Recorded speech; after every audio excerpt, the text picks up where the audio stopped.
প্রধানমন্ত্রী বলেছেন যে তার চেয়ারটা খুব গরম। এখন এটা উনি যে উদ্দেশ্যে বলেন না কেন, পাবলিকের এখন আগ্রহ জাগছে, চেয়ার আবার গরম হয় কি করে, কেমন গরম, কত ডিগ্রি গরম, ওটা বসলে কেমন লাগে, একটা গরম গরম চেয়ার কেমন লাগে, হিটেড অ্যান্ড মাসাজিং। তো অনেক সময় দেখা যাচ্ছে যে গরম চেয়ারে বসলে না মানুষের একটা থেরাপি হয়ে যায়। আপনার পিঠে যদি ব্যথা থাকে, কোমরে ব্যথা থাকে, মেরুদণ্ডে ব্যথা থাকে, তো এই হ্যাঁ হ্যাঁ সেখানে আর গরম চেয়ারে আপনার ওই ভালো হয়ে যায়। তো সেক্ষেত্রে বাংলাদেশে যেগুলো কোমর ভাঙা মানুষ আছে, তারপর শেষে যাদের মাজায় ব্যথা আছে, তারা সবসময় চিন্তা করবে যে আল্লাহ, সারা জীবন তো ঠান্ডা চেয়ারে বসলাম, তো প্রধানমন্ত্রীর যে চেয়ারটা এত গরম, একটু বসলে কেমন লাগে। এটুকু অনেকে চিন্তা ভাবনা করতে পারে। প্রধানমন্ত্রী যেটা বোঝাতে চেয়েছেন যে এটার যে অনেক যন্ত্রণা আছে, কিন্তু মানুষ বক্তব্য হলো যে যন্ত্রণা থাকুক, তবুও আমরা এটা বসতেছি। আমি একটা নিজের ব্যক্তিগত ছোট অভিজ্ঞতা বলি। 80-র দশকে আমি খবরে চাকরি করতাম, তখন ইয়াং ছিলাম, একদম খুব ইয়াং ছিলাম।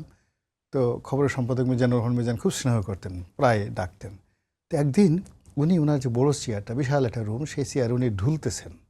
তো আমার দেখে আমার এত ভালো লাগলো, আমি খুব অবাক বিষয়ে ওনার দিকে তাকিয়ে থাকলাম। উনি বললো যে বাবা, তুমি তো কখনো আমার দিকে এভাবে তাকাও না, আজকে এভাবে তাকায় আসো কেন?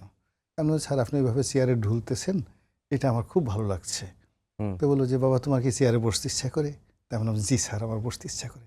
বলে না না না না, সেই জিব্বা কামড়েছে, এই কাজ কখনো করবা না, এই চিন্তাই করবেন, এটা আগুন আগুন আগুন। আমি বললাম যে আগুন হোক যত, কিন্তু স্যার আমার তো বেশ ইচ্ছা করে। তখন আমাকে বলে পাগল বলে কি, পাগল বলে কি বাবা, তোমাকে একটা কথা বলি, এটা একটা ভাগ্যের ব্যাপার। ভাগ্য যদি তোমাকে চেয়ার না দেয়, তুমি কখনো এই চেয়ারে বসতে পারবা না। আমার এই অফিসে অনেক লোক আছেন যারা আমার সে জ্ঞানী গুণী, কিন্তু আমার অধীনে চাকরি করে। আমি একটা ড্রিল শিক্ষক, তারপর আল্লাহ আমাকে চেয়ারে বসাইছে। বাবা, তুমি মানে কাজের পিছনে ছুটে কখনো টাকা উপার্জন করতে পারবা না, টাকা যদি তোমার পিছনে না ছুটে। তো এই কথাটা আমি বললাম এই কারণে যে এই যে এর আগে বললাম যে প্রধানমন্ত্রীর গরম চেয়ার শুনে মানুষ তো এমনি গরম হতে চায়। বেশিরভাগ মানুষ বলে যে, দেখবেন যে গরম হওয়ার জন্য তারা নানা রকম বডিগার্ড রাখবে, দামি গাড়ি কিনবে, দামি টাই পরবে। এর মেইন কাজ হলো সে দেখাবে তার অনেক রাগ, তার অনেক ক্ষমতা, তার অনেক গরম। এর সঙ্গে যদি আবার চেয়ার যুক্ত হয়ে যায়, চেয়ারও গরম, মানে প্রধানমন্ত্রীর পদ গরম, পদবি গরম, চারিদিকে এত সেলুট। তো এখন সে এই যে তার এই চেয়ারটা সম্পর্কে অনেকগুলো মানুষকে সে যাকে বলে আগ্রহান্বিত করে ফেলেছে। তারা এখন চিন্তা করবে চেয়ারে কী করে বসা যায়। এরকম নিউ ডাইমেনশন অনেক কিছু ঘটছে এই পার্লামেন্টে, যেটা ইতিপূর্বে কখনো ঘটে নাই।